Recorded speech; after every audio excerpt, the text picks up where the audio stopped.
But yeah, welcome to the Faith and Art Forum. This is just something new we're trying, and it's so great to see all your lovely faces here this evening.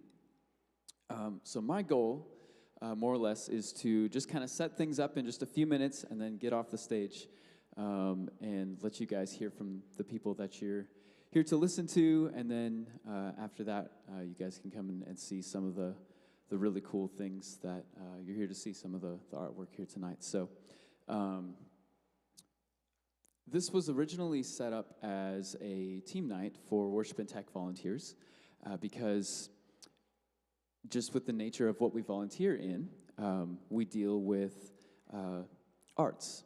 We deal with music, we deal with visuals, and I thought this would be a really cool and helpful way for us to just think about how we serve.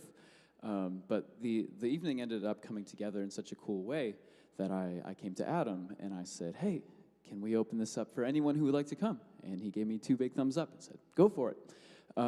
So I'm really, really happy with how this has kind of grown and evolved, and I appreciate you all, again, being here. So my role tonight is just to kind of set up biblically and theologically, kind of the 3 speakers we're going to have tonight, because they're all very different in their focus and their background and what they're going to be sharing on.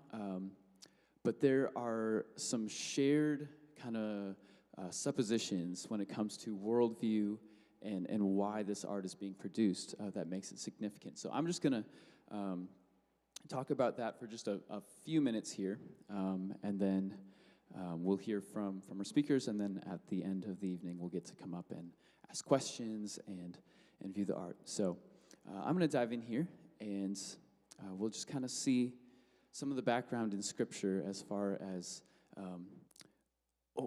how do we think about beauty? How do we experience God through beauty, through creation, through arts? So we're going to dive into Genesis. In Genesis 1 and 2, everything that's living, the earth, and everything on it existed only because of the presence of God, right? The closeness of God, His Spirit hovering over the waters, His speaking, that is what begins the process of creation, begins the process toward life in the early chapters of Genesis. And the claim that gets made in these early chapters is beautiful. It's that when God's presence becomes involved in something, a watery, formless void, as it gets described, can be turned into an abundant garden. That's the contrast in the early chapters of Genesis. And in these early chapters, it is specifically God's breath, His Spirit, that brings life. It is His breath that fills the nostrils of every living creature. And everything that has breath then gives its breath back to the Lord, from whom that breath came. So we see this throughout the Scriptures, but probably my favorite example is Psalm 96, which reads, let the heavens rejoice, let the earth be glad, let the sea resound and all that is in it, let the fields be jubilant and everything in them, let all the trees of the forest sing for joy, let all creation rejoice before the Lord. So here, not only is all creation created by God, and commanded to give praise back to God, but creation is also sustained and held together by His presence. And that's going to get us closer to our topic for this evening. In a handful of scriptures, it's not just that creation takes place in Genesis 1, and it's, creation happened back then. How they thought about creation, how the Bible talks about creation, it's an ongoing act. God continues to sustain and preserve and give life. We can see this in places like Job. In chapter 12, these questions get asked kind of rhetorically. It says, but ask the animals, and they will teach you, or the birds in the sky, and they will tell you, or speak to the earth, and it will teach you, or let the fish in the sea inform you. Which of all these does not know that the hand of the Lord has done this? In His hand is the life of every creature and the breath of all mankind. So he's using Genesis 1 language and saying this is still happening. God is still creating. He's still bringing life. And then Colossians In chapter 1, Paul writes about Jesus. He says, "For in him all things were created, things in heaven, things on earth, visible, invisible, whether thrones or powers or rulers or authorities. All things have been created through him and for him. He's before all things," and then catch this, "in him all things hold together." So when we think about this intimacy of God's presence with creation in Genesis 1, and this being what causes earth to be habitable, the waters separate, right, and the land emerges, and then it's the intimacy of his presence, his spirit, that breathes life and takes the man and makes him a living creature, right? That is something that they see ongoing. They would point at themselves and point at the people around them and say, "You are an example of God sustaining, God giving life," because his presence is intimately involved in this. But then they actually take this one step further. So it's not just that he originally created. It's not just that he continues to sustain and create. The biblical authors then go on to say that we can actually experience God and learn about God through his creation. A beautiful example of this is Psalm 19, which reads, "The heavens declare the glory of God. The skies proclaim the work of his hands. Day after day they pour forth speech, and night after night they reveal knowledge. They have no speech. They use no words. No sound is heard from them. Yet their voice goes out into all the earth, their words to the ends of the world." So here the psalmist, he looks up at the sky, a full starry night sky, and he says, "I perceive what you're speaking to me about the Creator God. I can feel the creation telling me truth about who God is." And I think we've all experienced this in a certain level, right? If you've ever looked at a mountain range or out at the ocean or looked up at a starry night sky and you just get a sense of, wow, God must be so big. He must be so amazing, right? We've all had those little moments. And this is what the authors of Scripture are picking up on. Similarly, Paul writes in Romans 1, he says, "For since the creation of the world, God's invisible qualities, his eternal power and divine nature, have been clearly seen, being understood from what has been made, so that people are without excuse." So Paul sees these things that have been made, creation, making it clear that there's a creator God, and we can know things about his nature through creation. And Psalms 72 expresses this idea really simply in just one line that we see throughout the Hebrew Bible, actually. And he just says, "The whole earth is filled with his glory." The whole earth is filled with his glory. So the church has titled this worldview in which we see God as the creator, God as the continued sustainer, and then that creation is being able to teach us and allow us to experience God. We call that a sacramental worldview. And I'm going to read us this kind of definition of what we mean when we say sacramental. For something to be sacramental means that you experience spiritual realities through the vehicle of the physical thing via your senses. One more time. For something to be sacramental means that you experience spiritual realities through the vehicle of that physical thing via your senses. And we kind of have a context for this, actually. We say things in some of our favorite hymns. We say things like, "Come thou fount of every blessing." We say things like, "Praise God from whom all blessings flow." And what we're doing when we sing things like that is we're acknowledging, when I experience this beautiful thing, this good thing, whether that be a loved one or warmth or a good meal, you're experiencing the closeness and the love and provision of God through that thing.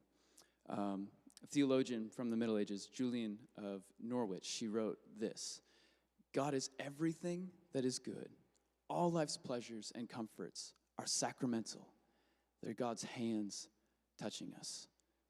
So she looked at every blessing, every good thing in her life, and she says, "Yep, I experienced God in that moment. I experienced God there. I felt God's love and his closeness and his care and his provision for me in this moment." So from the perspective of Paul in Romans 1 and from Psalm 19, everyone, whether they have access to the scriptures or whether they've heard of the news of Jesus, they can, in a sense, taste and see the reality and the character of the Creator God, because God's creation makes statements about who He is. Within the church, though, baptism and communion are the greatest forms of what we would call sacramental encounter. I mean, just think about it. Through bread, wine, or juice, through water, those are pretty ordinary things. We have profound spiritual encounters, don't we? Some of the most significant moments in our lives, baptism and communion. We experience spiritual truths, spiritual realities through physicality of God's creation. And ultimately, we see Jesus' incarnation itself as the greatest example of this. I'm going to read this quote from theologian Callistos, where he kind of ties all this together in a nice little knot. He writes this: "In most of the sacraments, the church takes material things, water, bread, wine, oil, and makes them vehicles of the Spirit. In this way, the sacraments look back to the incarnation, when Christ took material flesh and made it a vehicle of the Spirit. The whole Christian life must be seen as one great sacrament whose different aspects are expressed in a great variety of ways. The sacraments are personal. They are means whereby God's grace is demonstrated to every believer." So if this is true, if every blessing and beautiful and good thing that we experience, we experience God in that moment through His creation, this brings us really close to what we're here for tonight, because seeing beauty in art is one of those things. So we have three guests here tonight, Professor Jamie Higgs, James Childs, and Richard Parker. They're here tonight to share with you different ways in which the church has used artistry and creativity and beauty to both express and experience God. And given this worldview that we've just talked about, a sacramental worldview, this is just such a natural thing to do.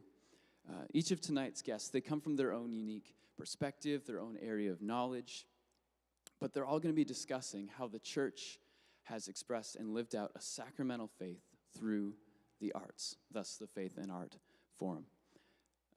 Professor Jamie Higgs will be discussing the church's long-standing tradition of putting breathtaking art inside the pages of our scriptures. She also happens to be the curator of one of the most significant Bibles in this tradition that's been produced in hundreds of years, called the St. John's Bible. And we actually are lucky enough to have a couple of these in person that you guys can come and see and look at different pages in after this. So that's a real treat. Deacon James Childs is a deacon at St. George Orthodox Church here in Carmel, and he is here to share about the rich tradition in Eastern Christianity, about using artistic expressions of scenes from the life of Jesus and from the scriptures to enhance and help our prayer lives and our spirituality. And finally, Richard Parker, who many of you know and dearly love, is here to share some of his own art as well as some of the most significant works of art throughout the history of the church, and just share about how that has been impactful in his relationship with Jesus. So as our guests come up in turn, please give each one of them a warm welcome. And then when we're done, after Richard shares last, that's not time to go. That's time to come up and ask questions and look at the things that they're talking about. So with that, would you please join me in welcoming Professor Jamie?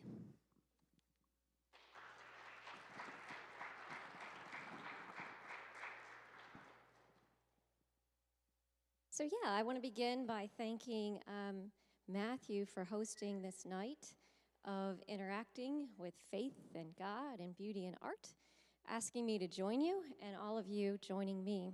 So I'm here tonight to share the St. John's Bible, and the St. John's Bible is the first handwritten, hand-decorated Bible that has been imagined since the time of the Middle Ages.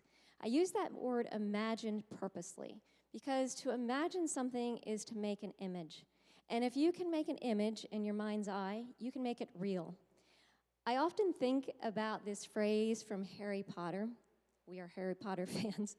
Where Harry Potter says to Dumbledore, is this all in my head, meaning my imagination, or is this real? And Dumbledore says to him, of course this is in your imagination, but that doesn't mean it's not real. And I think there's a lesson there, that what is in our imagination can be made real. And the St. John's Bible is a lesson for that as well. Through making these images, it makes the sacramental imagination that these images represent real. And that sacramental imagination includes things like human flourishing, human equity, dialogue, the common good, social justice. It's taking those ethical values, making them real, and by making them real, the hope is that we can realize the fullness of God's creation. So through the powerful pages of the St. John's Bible, we're going to see a revolution of heart and an evolution of consciousness. Next slide. I'm used to having my clicker. So the impetus for the St. John's Bible is the heart and imagination of Donald Jackson. Donald Jackson is from Wales. He actually started becoming a calligrapher at the age of 9, believe it or not. He today is the calligrapher to the Queen of England.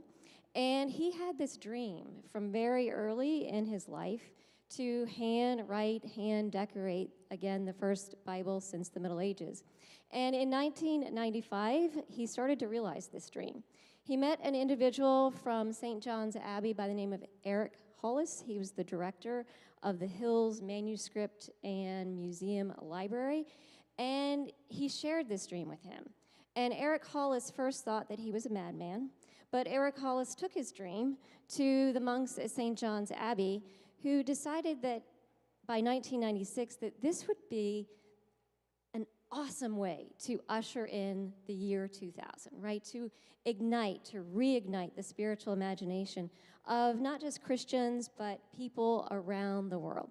So they formed what was called the Committee on Illumination and Text. This committee includes scholars and theologians and art historians and anthropologists and scientists, and they all came together to decide which verses in the Bible they would kind of pick out for imagining and to work with Donald Jackson and his team on how this sacramental imagination was to be kind of just delivered through this Bible. So we can forward again. So Jackson and the CIT modernized this ancient technique of calligraphy. What I mean by modernizing it is they did use computers to aid in the layout. So because you're dealing, in the original, you're dealing with vellum, and they didn't want to make too many mistakes, so they used the computer to help lay it out. So they kind of modernized calligraphy and illumination, but revolutionizing manuscript production, while seeing it through the ecumenical lens of Benedictine spirituality. So we'll get to what that means in just a minute. So the hope for the St. John Bible was that it would be a powerful, its pages would be powerful and encourage the readers to imagine and reimagine their world, to bring about a revolution of heart and an evolution of consciousness. All right, so the first quill was put to the page in 1998. It took them until 2011. It, again, is handwritten. We call that calligraphy. It's hand illuminated. That's the decoration, is the illumination. It's written on vellum, which is calf skin, and 160 illuminations in all. They use the new revised standard version because that is the most common text across all denominations of Christianity. And there are 7 volumes that include the Pentateuch, Gospel, and Acts. And then we have the history books, letters with the book of Revelation, Psalms, prophets, and the wisdom books. But then the question became, okay, we've achieved this monumental task of handwriting, hand decorating the Bible. on vellum, right? They're using quills made out of turkey and swan feathers. A new script is created that has yet to be named. The calligraphy world wanted to name it after Donald Jackson, calling it the Jacksonian script. He would have nothing to do with that, which is just kind of funny. The inks he used to create this, he was particularly drawn to what's called Chinese lamp black, a 19th century ink called Chinese lamp black. He had 140 of these ink sticks when he began the project. 2 were left when they finished. Yeah, talk about kind of running it close. Pigments are made out of, and my daughter's going to pass around some vellum for you to feel, some quills. The pigments are made out of natural materials. The blue is made from lapis lazuli, which is a stone that comes from Afghanistan, and it's pulverized. It's mixed with egg to create a tempera paint. And then we're also going to find that this is illuminated. That's where the word illumination comes from, is the gold and silver that's applied to the pages. Yeah, we can forward again. But then the question became, how do we share this with the world, right? It just can't be a manuscript that's made solely for the St. John's Abbey, where people have to come to the St. John's Abbey to see it. And so they decided to create what are known as the Heritage Editions. These are 299 sets of the 7 volumes, highest quality reproductions ever made. They tried to make it as authentic as they possibly could, meaning vellum has this wonderful quality that you can see the images on the back showing through the front of the page, and there's this weight to the vellum. And so they chose a cotton, and they chose this offset lithographic printing technology that would allow the show-through of the images. So you would have the same experience of the Heritage Edition as you would of that version written on the vellum that is at St. John's Abbey. So there's some modern pieces of this. We're going to see some stencils and stamps. There's actually screen printing. But then they go back into this Heritage Edition, and they hand-treat all of it. So the gold leaf, all of that is hand-treated. So this is an example of the gold leaf. This is the birth of Christ. And notice the big shaft of gold coming down the center of it. There's a little manger at the bottom. This is God coming into the world. It's surrounded by a little sheep, and there's an ox there on the right, which is actually, this is where the art historian starts to geek out. I get really excited at this point. That ox comes off of a prehistoric cave painting. And so it just collapses the past into the present. It's this crazy, wonderful work that collapses the past into the present. To the right and left of that shaft of God coming into the world, there are these angels. But notice how they kind of look like a cross. So it's foreshadowing the crucifixion of Jesus. I mean, that's just, the imagination to me is just incredible. But there's the gold leaf. In the next slide, we have some examples of the stencils and stamps. This is from Ruth and Naomi, and we're going to look at this in more detail later. But the stencils you can see off in the distance, they kind of look like these geometric kind of, this is called the cosmic stamps. They're supposed to represent the presence of God in the lives, wherever you see it, the presence of God. So it's the presence of God in the lives of these women. So yeah. We can forward again. Now, this, again, is being handwritten, hand-decorated, hand-illuminated. What do you do when you make a mistake? Did they make mistakes? Yes, they did. They made 9 mistakes. There were 7 scribes. 2 of those 7 scribes each made 2 mistakes. To this day, we don't know who made which mistakes, but they came up with a process for dealing with these mistakes, and this is exactly what they used to do in the medieval world. Here we have a little correction bee. And he is hoisting the line that was left out at the bottom, hoisting it back into place, and using a little pulley system that comes from Leonardo da Vinci's notebooks. Again, the art historian geeks out at this moment when I see this little pulley system from Leonardo da Vinci's notebooks. And the little bee, by the way, it represents the... So throughout this Bible, there's flora and fauna, plants and animals, that you would find where this manuscript was created, so Collegeville, Minnesota. And actually, if you go into medieval manuscripts, you'll find flora and fauna of the place where the manuscript was created. And scholars can use that to figure out where manuscripts were made in ancient times by looking at the flora and fauna.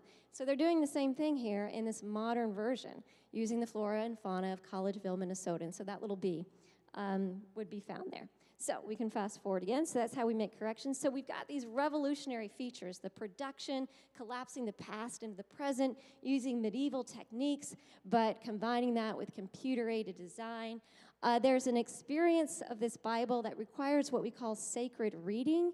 And sacred reading means that when you approach this Bible, you are holistic in what you see in it, what you bring to it. You might bring personal experiences to it and see something that's very personal, and yes, that's right. You might see something very communal in it, and yes, that's right. You might see the arts, as I do. That's right. Music, literature, the sciences, biology, that's all correct in terms of what you see. This Bible is supposed to be an expression of the fullness of creation, of the full human endeavor that God's creation has to offer. So that's reading kind of from this sacramental imagination. And that takes me into the beauty and wonder. I think you can tell as I talk about this, I always tell myself I'm not going to turn into a geek the next time I teach this Bible. And then I do, because it just leaves me with such just this wonder and beauty at the imagination, the sacramental imagination that comes to bear on this work. And then, people, especially my students, they say, we've got all this technology. Why would anyone care to handwrite this thing, to hand decorate this thing?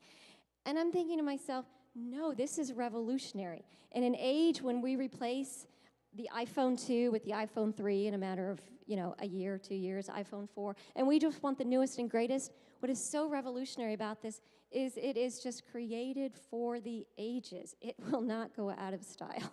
Right? It will not be replaced by the newest, greatest next thing. So those are some of its revolutionary features.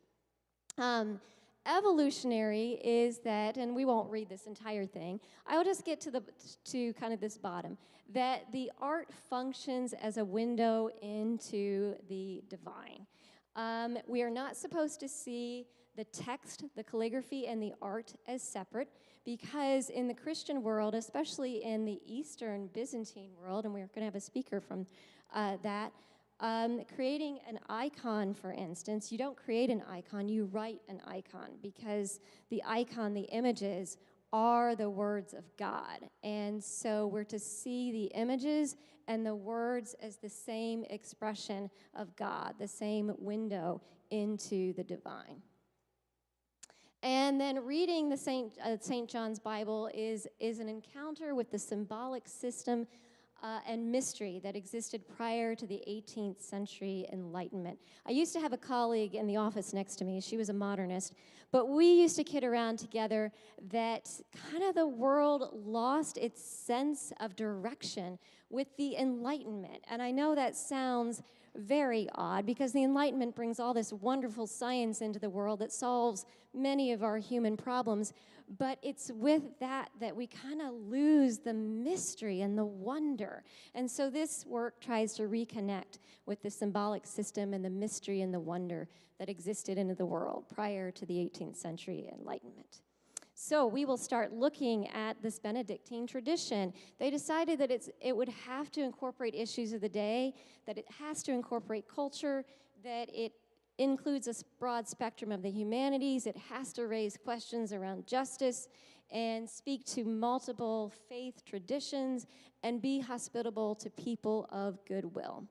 And to do that, they focus on 3 very specific social justice themes: right relationships with Jews and Judaism, biblical women and feminist biblical interpretation, and creation care. And we're going to look at one example from each of these areas, or 1 or 2 examples. So right relation with Judaism and others can be seen in, we fast forward again, this is the genealogy of Jesus. Notice that it's shaped like a menorah to emphasize Jesus' Jewish roots. And then at the bottom, we have the name of Abraham. A little hard for you to see, but you'll be able to come up afterwards. We have Abraham. Written in Hebrew is the name of Sarah. Hagar is also included, and her name is written in both Hebrew and Arabic. And many other women's names are included, like Ruth and Bathsheba and Pharaoh's daughter. And that's to bring out the entire genealogy of Jesus. Embedded between the arms of the menorah, very hard to see there, are little DNA strands. And that's, again, to acknowledge that Jesus' genealogy is Jewish. Notice that there's a circle there that's a Buddhist mandala, and at the top there are arabesques that come from the Muslim tradition. And Donald Jackson says of these, I wanted to draw out a kinship with other spiritual teachers, suggesting the connectedness of all seekers of enlightenment. And so that's what this page is about, all seekers of enlightenment.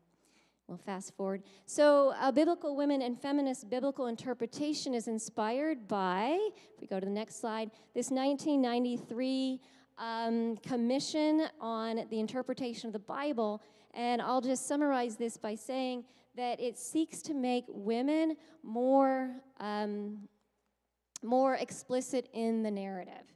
So with that pontifical commission's recommendation, we have this work. At first glance, so we've got the fall, and at first glance it seems to present Eve as the temptress that we would expect. She's got the snake around her neck. But notice that Eve is also smiling. She's filled with color, whereas Adam is dull and ashen. And scholars have looked at this interpretation and said, oh, yes, she has fallen. Yes, the Satan she's sinned, but at this moment she's become aware of knowledge. She's become aware of the difference between good and evil, and she knows that her actions are going to lead to Jesus, whose parables continue to unveil the knowledge between good and evil. And so this is a theological concept called Felix Culpa that translates as happy fault, that sees Eve's role in a very different light. And then also notice that Adam and Eve are envisioned with darker skin, right, to acknowledge the anthropological understanding of the place where humans first originated. That is in Africa. And then I love this image. So this is that Ruth and Naomi image. We know that Naomi, is from the kingdom of Judea, that it suffers a famine, and so she emigrates with her husband, her 2 sons, to the kingdom of Moab, where her sons marry Ruth and Orpah. All of the gentlemen die, and Naomi decides to return to her homeland, tells Orpah and Ruth to return to their families. Orpah does, but Ruth says, no, I'm going to follow you. Where you go, I will go. Where you lodge, I will lodge. Your people shall be my people, and your God, my God. Where you die, I will die. There I will be buried. And so this is a wonderful image of female partnership and relationship, and they're looking to God's promise, and they're clinging to one another, and it's just such a positive image of women in the Bible. And then I will finish with creation care. Creation care is inspired, if we go to the next slide, by Pope Paul II's 1990 World Day of Peace, where he talks about the importance of goodness and the beauty of creation, which is called to glorify God. And we'll just go, because I'm running out of time, we'll go to this first image, which is about the creation of the world. Pieta argues that this is one of the most controversial images in the Bible, because either you subscribe to the literal understanding of the world being created in 7 days, or you side with the secular humanists, right, that the world took billions of years.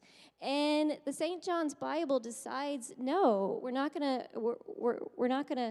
going to wrestle with that false dichotomy. And so we see the world imagined in the 7 days, but what's imagined in that first image, the formless void, is actually the Big Bang. And then in the second band, we have the water and sky. The third band is the land, but that's actually a satellite image of the Ganges Delta area. Then we have the sun, moon, and stars, life and fish, and the fish are actually fossils, acknowledging the understanding that the first life came out of the sea. And then we have humans, and those humans are from prehistoric cave paintings again. And then finally, the gold band is the day of rest, right? God completely at rest. And so we have the creation. And we're given this creation to glorify God. But this image asks what we're doing with that creation. So this is called To the Ends of the Earth. What we see here is the 1968 blue marble from the Apollo 8 and the 1997 Hale-Bopp comet. Now, this represents the idea of to the ends of the earth. To the ends of the earth in the first century meant like to Spain in the west and to Britain in the north and India in the east and Africa in the south. To the ends of the earth today means something very different. And we're being asked how we're caring not only for this earth, but the rest of this world that we are now venturing out into. And we're being challenged to think about what that means. And then I'll just finish up. So the St. John Bible represents not just a revolution, that is a reviving of medieval techniques of bookmaking and calligraphy, but it also embodies an evolution, that is an invitation to read the Bible with a consciousness for social justice.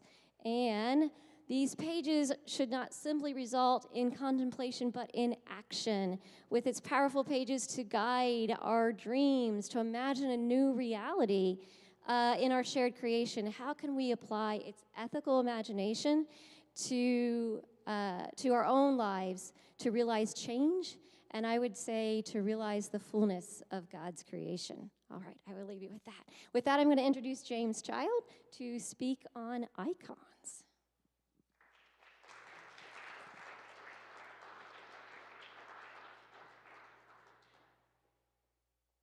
Good evening. I just saw my name up there. I was a little surprised. Okay. I want to thank Matt for inviting me in.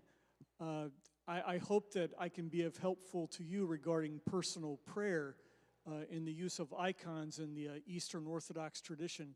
I'm a deacon in my church, which is something like an assistant minister, and the church is St. George Orthodox, and it's in Fishers, Indiana. And the topic tonight was iconography, or the use of icons or pictures.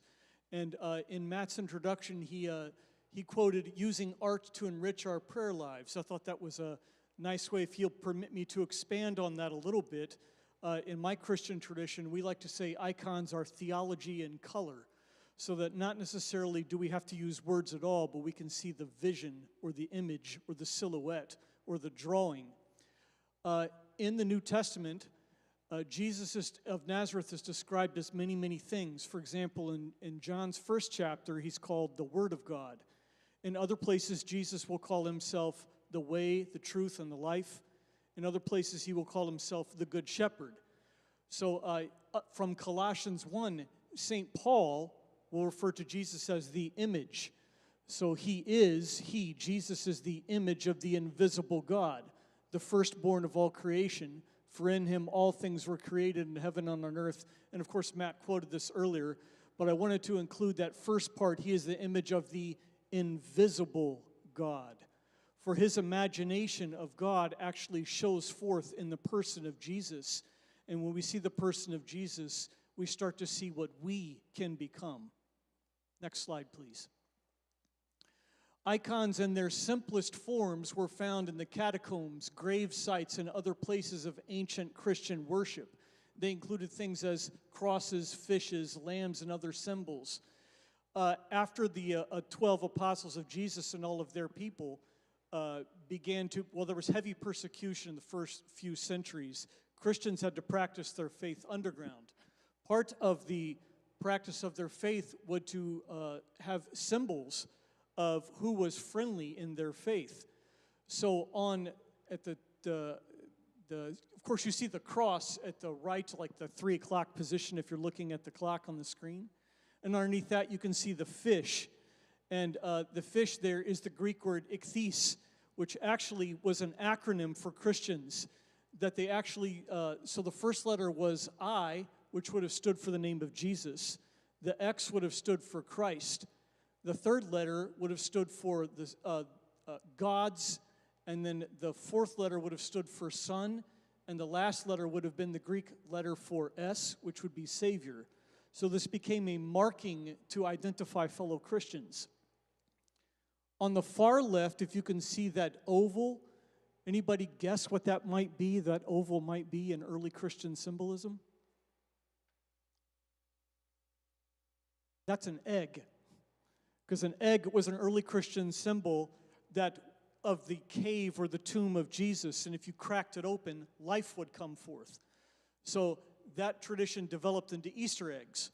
Well, those eggs will also appear in every icon of Mary Magdalene, who was the first to approach the tomb and discover that it had been opened. And so often in her icon, she's holding an egg, a red egg, in her icon. Next slide, please. By the 5th century, iconography began to be widespread. Beautiful paintings, mosaics, frescoes, and other media of art were used to depict Christ, the Virgin Mary, and the saints, and also as all kinds of biblical scenes. As Christianity then was legalized in the Byzantine world, it just exploded. And then all of a sudden, the symbols turned into art form, turned into what were like pictures. So the one on the right here, this is an actual icon that exists in the Church of Hagia Sophia in current-day Istanbul. And you can see the gray areas where they begin to strip the paint off because it was once covered up. And underneath is that mosaic of the icon of Jesus, as well as John the Baptist, who's on the right.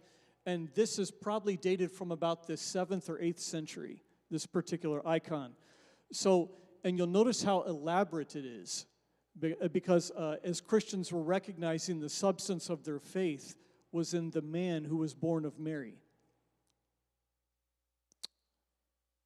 The church felt quite comfortable in depicting our Lord and his saints, for they felt the media of art was just another way to praise and teach about God. Just as the church used music and poetry, icons were depicted on churches, homes, and public buildings. So really, any church you would find was starting to be littered with these icons and these paintings. Next slide, please. Okay, so as icons became popular in churches, then a various religion from the Far East began to, let's say, enter into the Byzantine world, and they did not believe that Jesus was actually God. So they started to cover up and, in a sense, whitewash their churches from many images. In response to this activity, many Christians, such as this guy, John of Damascus, offered a response, to which he said, "Of old, God the incorporeal," which means God had no body, and the uncircumscribed, which means God couldn't be drawn or imagined, was never depicted. Now, however, when God is seen clothed in flesh and conversing with men, I make an image of the God whom I see. Clothed in flesh, he's referring to Jesus. Conversing with men is Jesus conversing with men and women in this earth. I do not worship matter. I worship the God of matter, who became matter for my sake, and deigned to inhabit matter, who worked out my salvation through matter. I will not cease from honoring that matter which works my salvation. He certainly is referencing Jesus of Nazareth, all salvation through this man. Next slide, please. I want to skip this one's boring. Okay. Actually, no, we'll go back to that one. I'm sorry. There we go. When the invisible one becomes visible to flesh, you may then draw a likeness of his form. Thus, God is revealing his imagination in the person of Jesus. When he who is pure spirit without form or limit, immeasurable in the boundlessness of his own nature, existing as God, he takes upon himself the form of a servant in substance and in stature, form of a servant. I think that's Philippians language. I think that's a verse from Paul. And a body of flesh, then you may draw his likeness and show it to anyone willing to contemplate it. Interestingly enough, to be careful that they wouldn't violate the second commandment that says, you shall bear no graven image. You shall make no graven image. Sorry. The Christians at this time said, okay, well, we just won't do statues, but we'll do two-dimensional pictures. Next slide. This is the boring one. Next slide. Okay. I know it's tough to see, but this is a picture of the church that I attend here in Fishers, Indiana. So this would be what it looks like when you walk through the doors. And I think you can, hopefully it's good enough, you can see the circle at about the 12 o'clock position. That's the dome on the top of our church. And at the very top, you can just make out Jesus in a blue garment in a little smaller circle. And in the blue section are various scenes mostly from the New Testament. And underneath, where you can see all the gold, there are very large, very important scenes of the Bible and even Christian history. So I'm going to go through a couple of those in the next few slides. But you'll notice just about every wall is painted except for the pillars. Can you go back to the one slide, please? I'm sorry, I'm very bossy.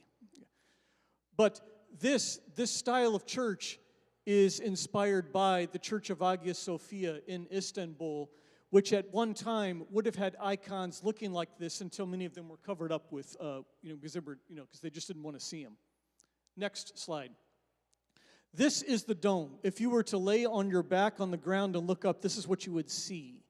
So right in the middle, of course, is Jesus of Nazareth. And the dome, I think it's about 60 feet up in the air. And this dome, that picture of Jesus himself is about 20 feet wide. So, what do you see? You see a man. And that man is looking down at you. And in his right hand, he is making the form of, in our Christian tradition, is the form of blessing. And his fingers are sort of crinkled. To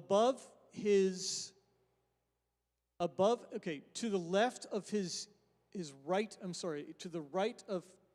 to the left of his right ear, you can see IC, and on the other side would be XC. IC is the first and last letter of Jesus. XC is the first and last letter of the Christ. In the way that they form their hands, the index finger would be formed as an I, the middle finger would be formed as a C, the ring finger and the thumb is the X, and the pinky is the C, where they try to make this ICXC in the form of their hand for blessing. The whole idea is that the things we bless with are the things of Christ, who has filled all of creation with his goodness. In his left hand, he's holding a book. That's the book of life. It's referenced in the epistle to the Philippians as well as the Revelation of St. John. It's not the book of the law. It's the book of the life. In other words, in that book, he's counting all of his sons and daughters or his brothers and sisters. That's the book that you and I might appear in. Once again, the idea is God personalizing himself for us. He is as close to us as human flesh. In the halo around his head that looks in gold, you can see a cross, because of course this is the guy who was on the cross. And in that cross are 3 little Greek letters that spell out the name I am. So when Moses met God at the burning bush, God told Moses, I want you to go before Pharaoh and represent me. And Moses said, well, who should I tell him sent me? This is strange. And God said, well, I am who I am. So this was this name that in early Christianity, they recognized Jesus to be that same I am person in the flesh. Holding up around the circle of Jesus are various angels, cherubim and seraphim. The seraphim are the ones in blue and the ones in gold, and those come right out of the vision of Isaiah in Isaiah chapter 6 when he saw God enthroned. And the angels he saw had 6 winged and just had a face. That's all they saw. So they tried to draw that in icons. Around him, on the edge, are 12 various prophets and kings of the Old Testament who were all prophesying this man to come. Next slide, please. This is an actual icon dated from the 6th century, which still exists in the monastery of St. Catherine on Mount Sinai itself. Supposedly, they have about 2,000 various icons. This particular icon, it was an early inspiration for the one that I just showed you that's in the dome. This is called Christ the Savior, or Pantocrator. And Pantocrator is a Greek word that means roughly the Almighty. But it's not really a word about strength as much as about the one who can do all things, is a better translation. But in this icon, you'll notice that the 2 sides of his faces look different. Either this icon was burned or melted because it was made of wax, and it's still existing in wax. But others think that, no, it wasn't. What happens is that they intentionally drew it that way to signify both his human and divine nature, that divinity and humanity exist in this one man. Next icon, please.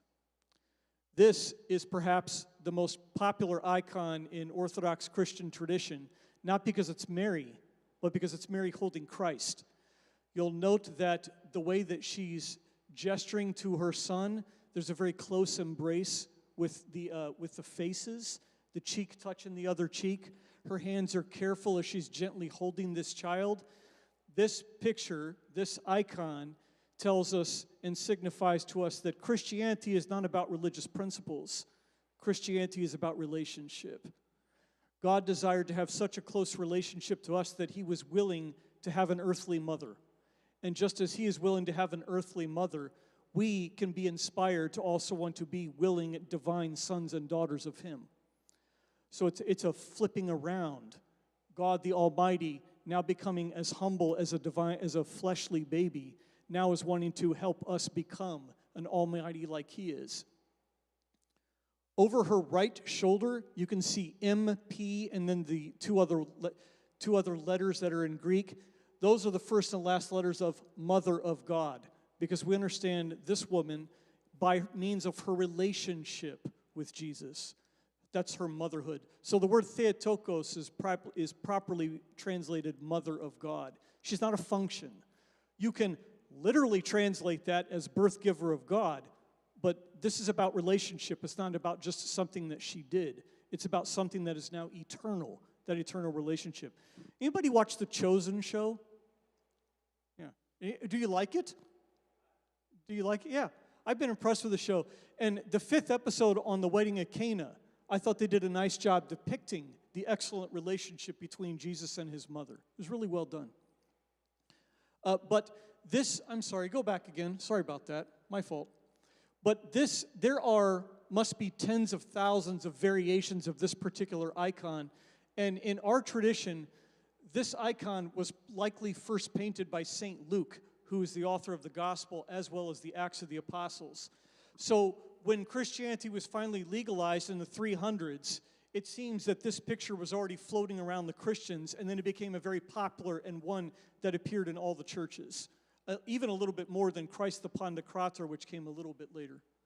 All right, next slide, please. Thank you. This is one of our most popular scenes, which you might say, well, where is that in the Bible? Well, there are so many pieces of this that are actually in the Bible. First of all, in the middle of it, okay, in our church building, this is on one of the panels that if you walk in, it would be up and to your right. This is the resurrection of Christ. Obviously, Christ is the guy who's in white. Behind Christ is like a half-moon halo. In iconography, that's a picture of the Heavenly Father, since no one knows what the Heavenly Father is. But it's meant to signify, it's almost like a doorway that connects heaven and earth. And so they just sort of made a symbol of what the Father might be as that connection between heaven and earth. Jesus has his hands grasping two people. If you notice in the New Testament, it's very, very interesting. Oftentimes whether Jesus raises the daughter of Jairus, or whether he heals people of their diseases, or he casts out demons, the Gospels are very particular to say, and he took their hand and he raised them up. And so that is reflected in this icon. In his right hand, that's Adam. In his left hand is Eve.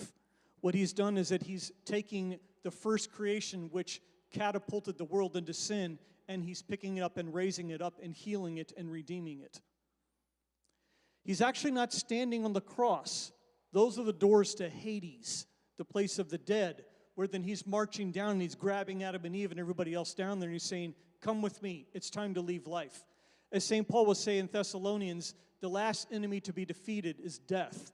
And so in the Christian tradition, especially the early centuries, they recognized this guy, Jesus, is the one who defeats death. In Matthew chapter 27, Matthew records that after Jesus dies, the veil of the curtain, actually Jesus gives up his spirit, is what Matthew says, and the veil of the curtain is torn, the rocks are split open, and Matthew literally says the dead rose out of the grave. I've never heard anybody even read that verse. I just stumbled across a reading one time, and then I realized, my gosh, there it is right there, the inspiration for the icon. To the left, you can see John the Baptist, who's in green. Behind him, in the very fanciful purple garment, is King David, and next to him is his son, King Solomon. On the right side, the guy in the gold, that's Gideon. You can see his fleece behind him. And behind him in red is Abel, the one who was murdered by Cain, his brother. And then to the left at the far right is actually Moses. So this scene is showing all these people were forecasting this guy to come, who then is now defeating the enemy of death and now connecting all these people into a new kind of living. Next slide, please. Okay, this is the same icon, but if you can see on the far right and far left, there are two little caves. And each of these are representing two people who are bound up. They literally have they have like cords that are keeping them together. These are personifications of wisdom and history, because without Christ, wisdom and history will only lead you to death. That's the teaching. Over the doors that he's standing, in the black area, there's a lot of little white things. Those are chains, keys, bounds, all the thing that would entrap and enslave people, because what this icon really is an icon of liberation. Christ is freeing all those who are bound by the real slave master, and the real slave master is death. Next icon. This is one of my favorites, although, would you go to the next one? Okay. See in the middle of the screen, there's, next to the right of the window, there's a chute coming down. This is the icon of Christmas, and in that chute are three rays coming down. The middle ray is actually the Star of David that the Gospels say was over the place where the child was born. Can you go back to the other icon?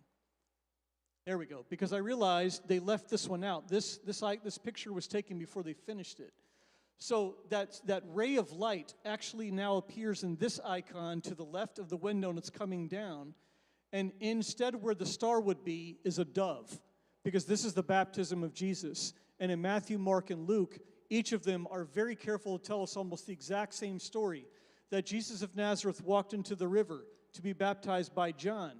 And when that happened, all of a sudden the heavens opened up, and so you have that half moon that symbolizes the Father, and then the dove came down upon the head of Jesus. And they all say they heard a voice that said, "This is my beloved Son, in whom I am well pleased." If anyone ever asks you, where in the Bible is the Holy Trinity, you say, right here. The baptism of Jesus. You have the Son of God standing in the water, you hear the voice of the Father, and you see the Spirit in the form of a dove coming to rest on Jesus' head, or to anoint him in Old Testament style. The two fish on the bottom are personifications also. The one on the left is of the Jordan River. The one on the right is of the Red Sea.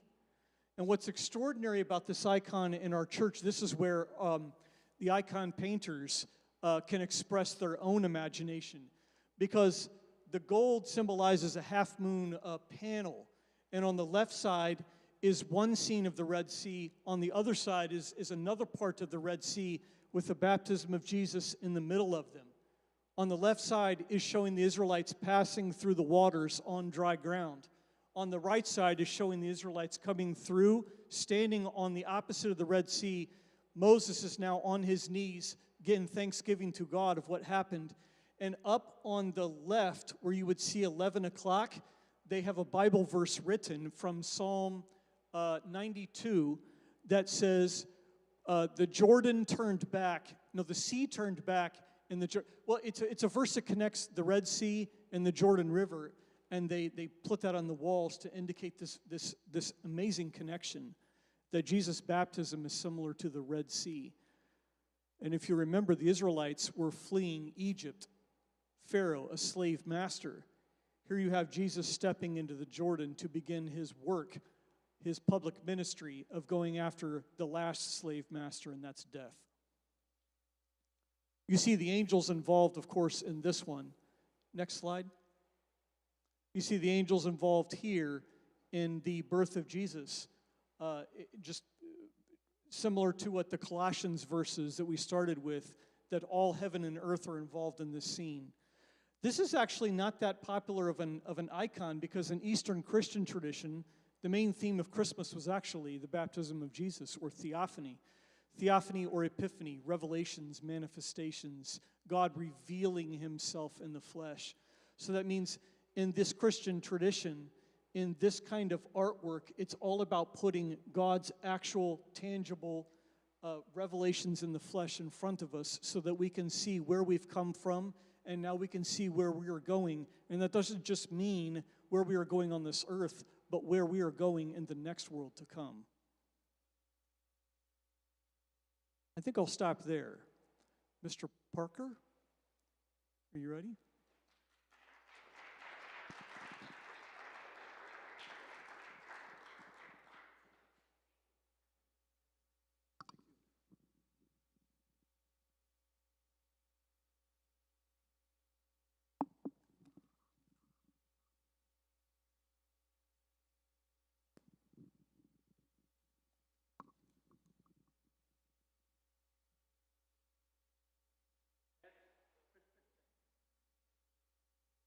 Good evening. Boy, these were all great. I loved listening to what you both had to say. Very, very much. My name is Richard Parker. I've been a member here at Cicero Christian Church for about 17 years. I am an artist. And what I'm going to do is talk about today a little bit more about, we're going to find answers to 5 questions about faith and art on some very specific artists that we're going to be looking at that you will be very familiar with. Very famous ones and one not very famous. They are what inspires an artist to create, what motivates an artist to develop creative concepts or new approaches or ideas, how does that apply to examples of spiritual art, how did the personal viewpoint in their work reach out to emotionally evolve the audience, and what was the object, and was it reached? So this is more like more delving into the artist's mind and all that sort of thing. Next. First thing I want to look at is the statue of David. And what is that all about? What was Michelangelo doing there? Next. David is a masterpiece of high Renaissance sculpture created in 1501 to 1504 by Italian artists, as you all well know, Michelangelo Buonarroti, who was only 26 years old at the time. He was a very well-known artist already at that time, and this art was commissioned. And the David is located in the Tribune, a special area in the Accademia in Florence, Italy. I've actually been there to see this. And it was housed there in 1873, protected from the weather, in the open Piazza della Signoria there and other places. They kept moving around, but the outside was hurting the statue, so they brought it into the museum. And the David was created as a biblical statue about 18 feet high, 18 feet, depicting a youthful, handsome, heroic David who had just killed the giant Goliath with his sling. Next. And you can see up close the detail of this sculpture was incredible. And the artist's viewpoint of the confidence and the lack of fear expressed in David's demeanor in marble after the fight is exactly as he had addressed the Philistine giant in 1 Samuel 17:46. Today the Lord will conquer you, meaning Goliath, not me, because the God was on his side. And I will kill you and cut off your head. And that's why he's so nonchalant in how the artist wanted to interpret David to show that he had no fear. This famous sculpture was supposedly commissioned by the Pope and actually paid for by the Pope Clement. Although in theory it was supposed to have been paid for by the city of Florence. Bernardo Rendelli was the guy who was the tourist leader. He and one other people are the two only people who have been allowed to read the Pope's letters that back in all time that dealt with all of the artists that they consigned to do work for them. And it was very interesting. And the one interesting story, especially about why this was such an incredible feat to do for the statue of David, was that the Pope went to see Michelangelo and asked him in Florence if he would do this. And they talked about the price and things, but what had really happened, the Pope was turned down several times in Rome because the Carrara marble was not good enough. There were things wrong with it. But the artists that were asked to do it in Rome actually were friends of Michelangelo and told him that. And so Michelangelo actually took this on to prove that he could do it. And what he did basically was build a shield around out of wood that only he was allowed to go in and see, and work next to the statue 360 degrees around it and only 2 to 3 feet away. So you've got this giant statue, and he's working like this to create this beautiful piece of art, but he didn't want anybody else to see how he was doing it, and nobody ever did, to find out how he dealt with the poor marble that he had to work with. Anyway, what inspired Michelangelo to sculpt David? These are the 5 things that I'd mentioned before. Challenge was to create a great and important sculpture with inferior marble to the surprise of the Pope and other sculptor candidates. It was kind of his pride. What motivated him to develop the style was early in his career that he knew the sculpture was going to be a very important piece and displayed to a very large audience. And so he knew that if he would take the best pieces and do his best, that there would be a very wide audience, not just to see that he was a great sculptor or a great painter or whatever, but like the things that he was doing were good for people to look at and were famous and interesting and well worth the art effort. How does that apply to spiritual art? Almost all the art at that time was sponsored by the church and promoted religiously, no pun intended, which required one's best creative effort. And number 4, how did the artist's personal style involve the audience in a meaningful moment? Well, Michelangelo sculpted an extremely handsome and relaxed David in the nude at 18 feet tall, and to try to make a point, a real solid point that people got, that he didn't need armor, he didn't need anything because he had God on his side. Number 5, what was the objective of the art piece? To get the attention from the public and drive people to Christianity. Next painting, this is the Sistine Chapel, and I've seen this as well too a couple of times. It's quite incredible. And next, if you will see here, this really is Michelangelo's subject matter plan for painting the Sistine Chapel ceiling. Most artists of the time might have called this a rough sketch. Those guys really worked very hard into putting together what they were doing. Next. Okay, I don't know, maybe a little hard to see, easier on the 2 side ones, but this painting is the interior of the Sistine Chapel, showing the ceiling in relation to the other walls and frescoes around it on the sides that Michelangelo did not paint. Michelangelo's viewpoint was to utilize very bold colors, and you'll see them up close in a few things, and his very stylized gestures of figures, so that the audience would be emotionally moved by better recognizing and understanding the stories depicted from the Bible from so far away. Because the project here for Michelangelo was to represent the Bible in the ceiling and do the whole thing there. So the Sistine Chapel ceiling is painted by Michelangelo between 1508 and 1512. Was in a large papal chapel built within the Vatican between 1477 and 1480 by Pope Sixtus IV, for whom it was named. The ceiling is about 140 feet long and 45 feet wide and 45 feet from the floor to the ceiling. So he was on his back up there, much higher, probably another 60% higher than this ceiling, painting that entire ceiling that you see there. Beginning in 1492, the simple brick building, just a little history, was hosted numerous papal conclaves through which cardinals gathered together to vote for a new pope. Michelangelo's challenge was to tell the story of the Bible, as I said before. On the ceiling, in his art, all told, there are more than 300 figures, actually 300 paintings, painted by Michelangelo on this ceiling to accomplish that challenge.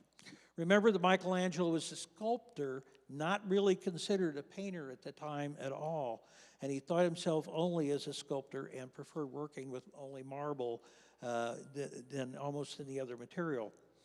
But when he was challenged with the prospect of a project that seemed impossible, Michelangelo's ego kind of took over, I guess, and the only painting that he had done before this, by the way, was when he was a student. That was his first real professional painting, if you can believe that. Next. So the following is some examples of some of the panels that are up there. So if you think they were just little figures, they were really quite exquisite paintings. This first one here is the creation of Adam. Next.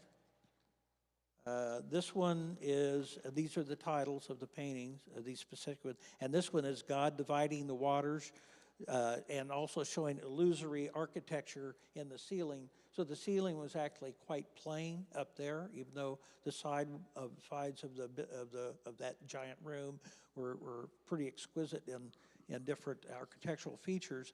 But so it looked like on that first one, you'll see it again in a second, that there's a lot of architecture there up there. There really isn't. It's just he made it part of the painting. And next, and here is a direct view of the Sistine Chapel from below, showing the design of all the illustrated stories in the ceiling in relationship to each other. And you can imagine what an incredible feat and a difficult thing this was to tell the entire story. Next. The last example here is the creation of the sun, moon, and stars on the fourth day.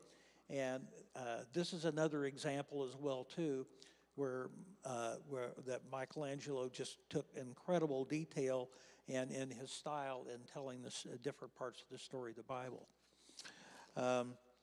So, what inspired Michelangelo to paint the Sistine Chapel?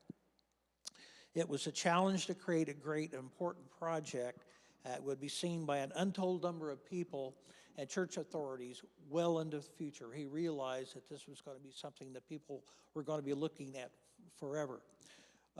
What motivated him to develop the style? The 300 figures that he painted, the design elements, and the other competing paintings on the side walls would all be competing for attention and difficult to understand at a great distance from very high ceilings. So that's why he used such bright colors even today after 5 centuries and details. And unlike him, he has a lot of white space around so they'll pop a little bit more and be able to be understood from the people that are so far below. 3, how does this apply to spiritual art?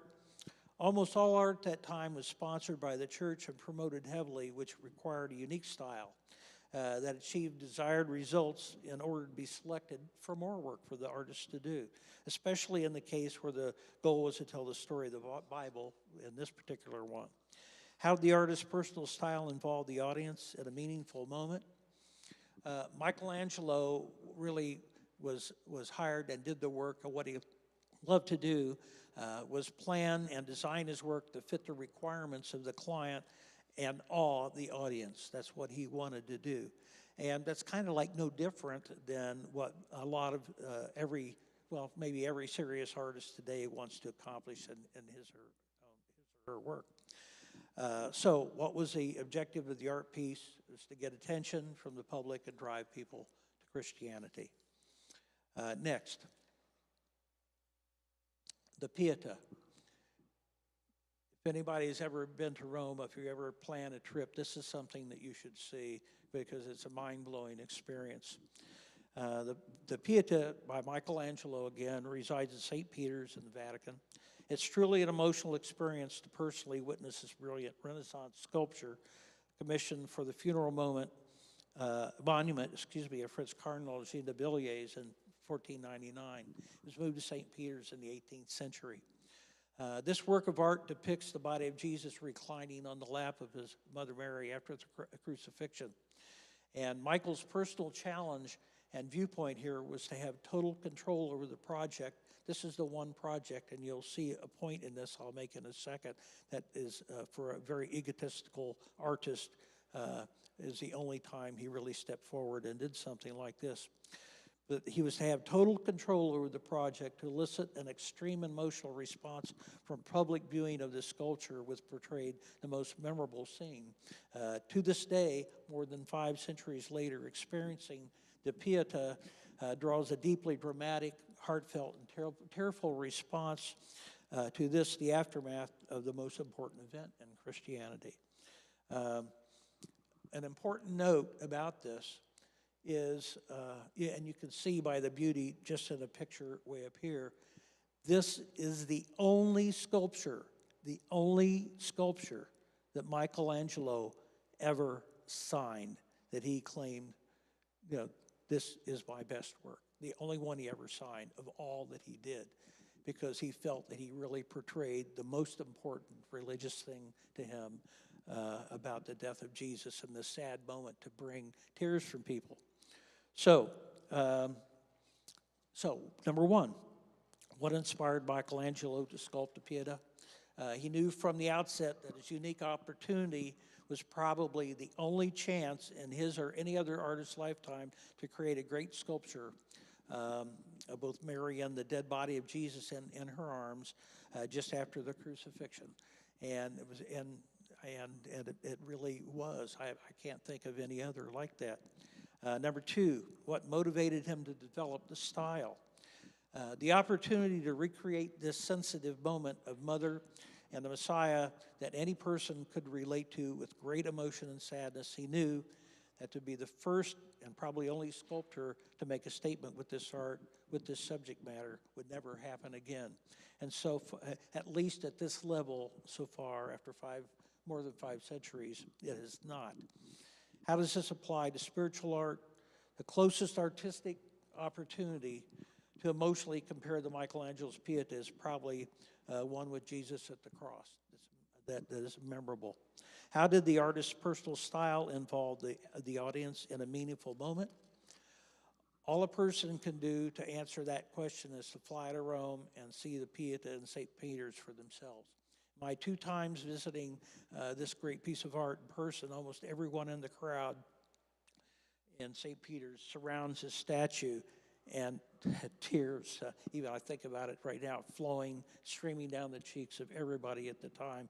It is so memorable and so powerful, and all those people, including me. So what was the objective? The little change a little bit was to get attention from the public and drive people to Jesus. Next, little more not quite so sad. The Last Supper, and that's by, as you know, Leonardo da Vinci, who was mentioned earlier. The Last Supper, painted by Leonardo da Vinci, is one of the most artistically astute paintings, even to this present day. The art was very important because we have communion based upon what Jesus told the disciples when they met for the last meal together. It's an enormous painting, 16 by 30 feet, and was done with tempera and oil paint on plaster. Da Vinci's creative concept for this painting was to create an exact diagram for posterity, clearly showing Jesus, his 12 disciples, and the role each played in their relationships that they had with one another. In that way, the artist treated the subject exactly as he would in drawing one of his many invention illustrations, if you've seen those as well too, and everybody has. Anyway, the Last Supper was completed about 1498, and people usually ask, just where is the Last Supper painting, because it's not housed in any of the great art galleries or museums that I know. Well, it was painted on the wall of the dining room otherwise known as a refectory of the Dominican convent of Santa Maria delle Grazie, which is located in Milan, Italy. And so, in the Last Supper, we have the final meal with his disciples, Jesus declaring a shocking statement during this, John 13:21, "Very truly I tell you, one of you is going to betray me." And many people think the painting shows the artist's view of how he thought the 12 apostles reacted when they heard those words. Next. So let's go from left to right.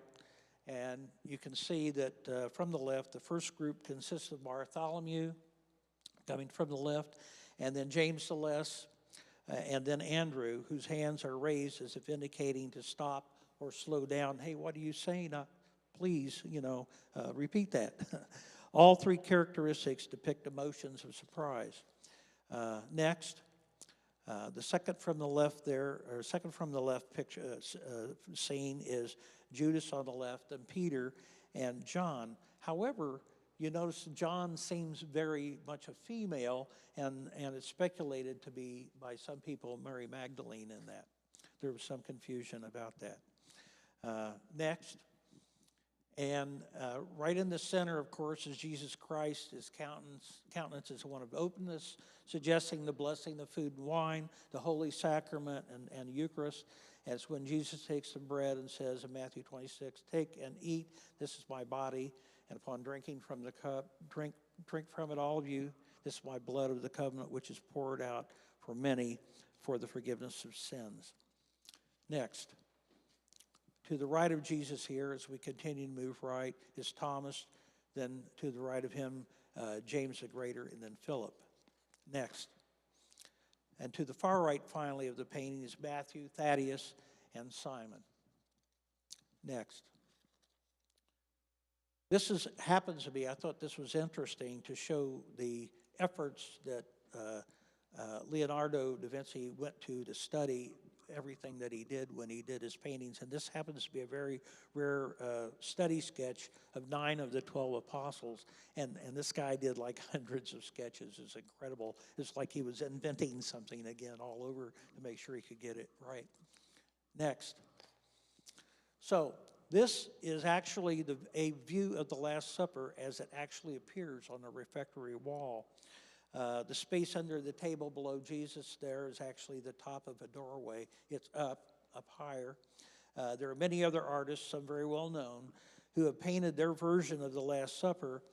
But for this particular talk, I researched many other versions of this scene, of which there are, but I found that almost every one of them was basically copied in some way from seeing or learning about Da Vinci's original, which really was the best.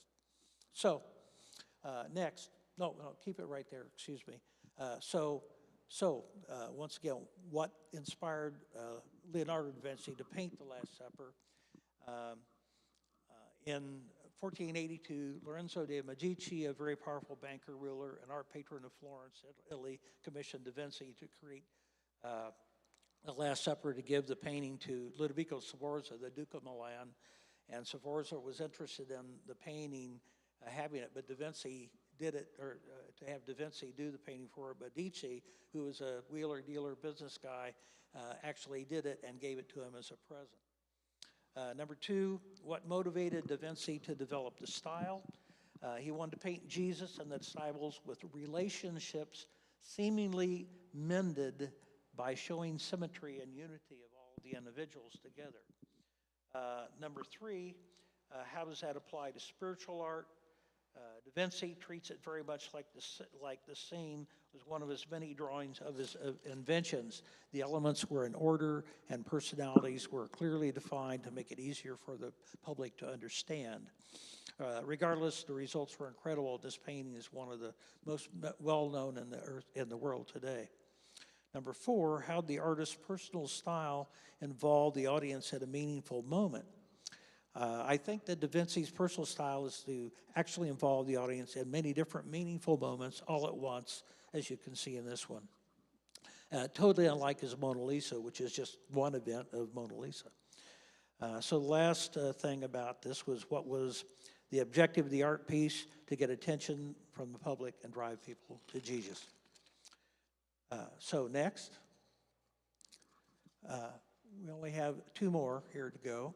And the next one is we're moving ahead of time, many centuries, to not quite present day here, but to a painting by Norman Rockwell, Freedom Worship.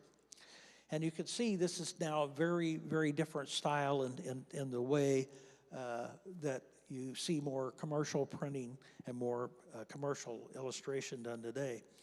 And it's a selection, a study and contrast actually between religious art of many centuries ago and the style of more recent times.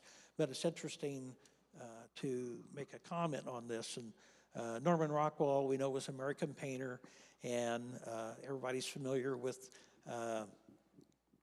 the things that he did for the Saturday Evening Post that were all about Americana and stuff like that. His works had a very broad appeal in the United States, and sadly, some of his work was dismissed by many serious art critics in his lifetime. They said many of his works appeared too pedestrian, not worthy of being labeled fine art. But over time, most opinions have changed on that.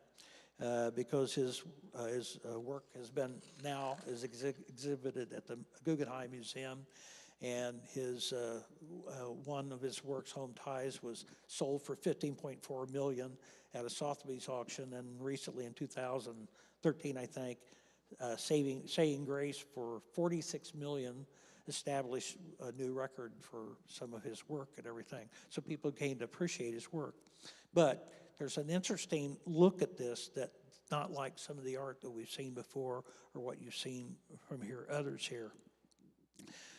What inspired Norman Rockwell to paint Freedom to Worship?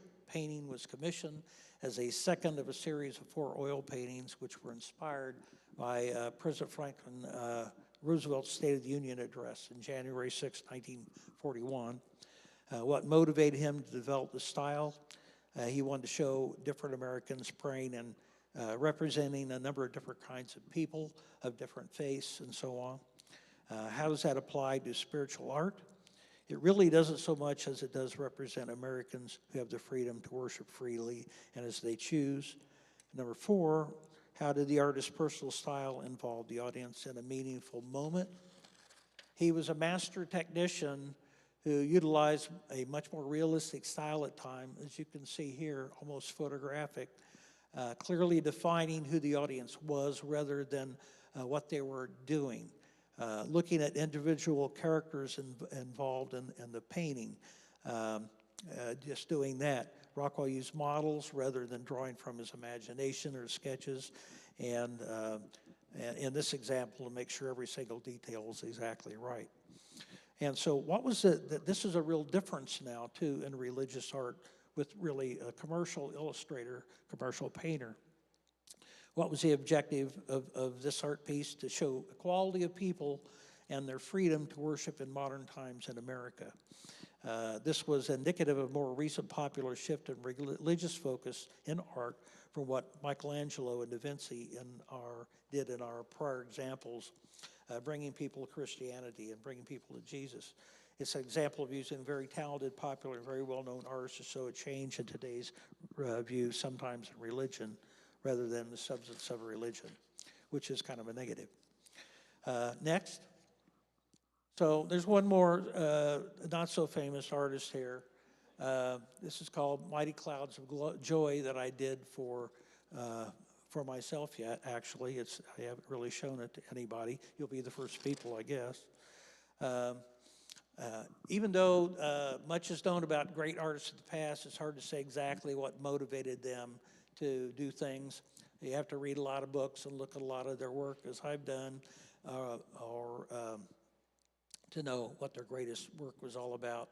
As for myself, I tried to communicate in this art the motivation I tried to communicate the motivation an artist might have in this one piece of art I recently created.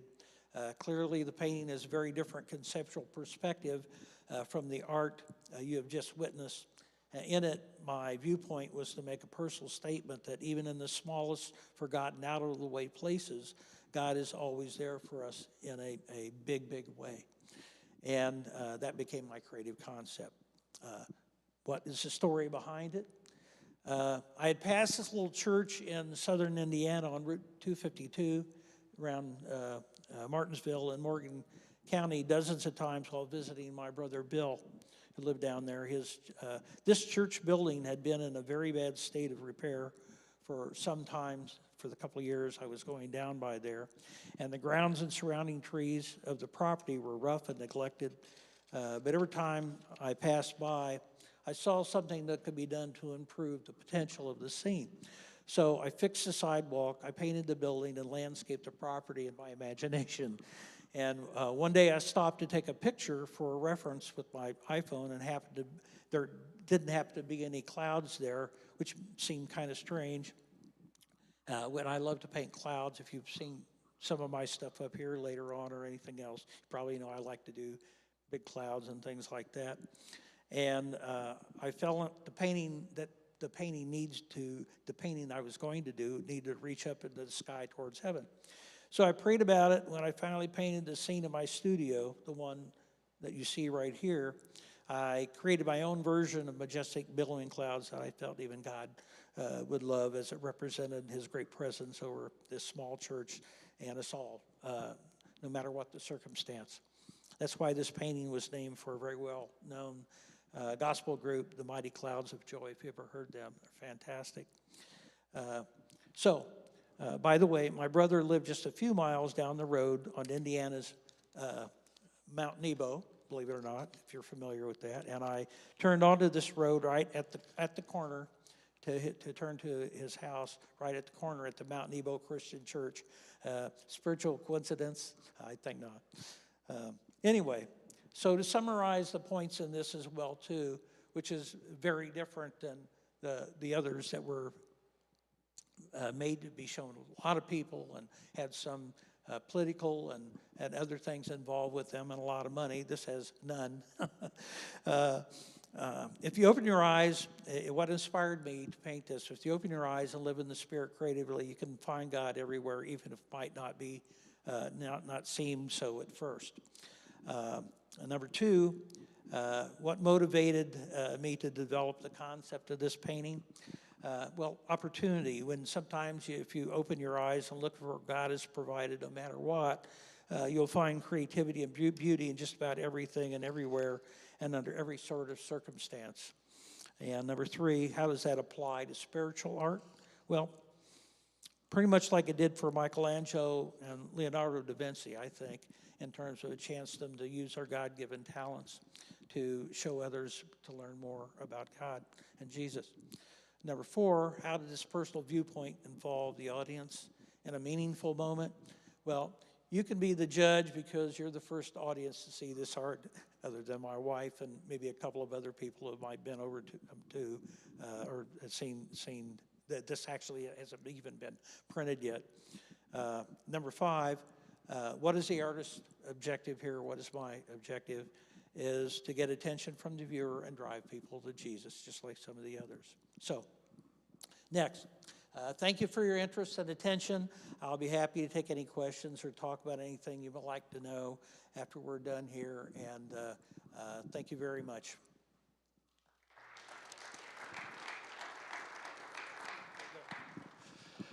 All right. Can you guys give it up one more time for all of our speakers tonight? Wonderful, wonderful. Thank you, guys. So just in closing, I just want to kind of sum up. Some of this probably felt familiar. Some of it probably didn't to the tradition of Christianity that we at CCC are a part of. But what I want to emphasize is really the continuity. In many ways, what the illustrators in the St. John's Bible and Richard and Eastern Christianity and iconography, what they're trying to accomplish is just to have a closer relationship with Jesus and to use art and beauty to do that. And in many ways, it's exactly why we have this beautiful stained glass behind us here in our worship center of a cross. It's why movies like The Passion of the Christ have been so impactful because it gives us a physical image by which to contemplate Jesus and what he's done. And that's just really beautiful. So with that, we're going to close up this portion of the evening.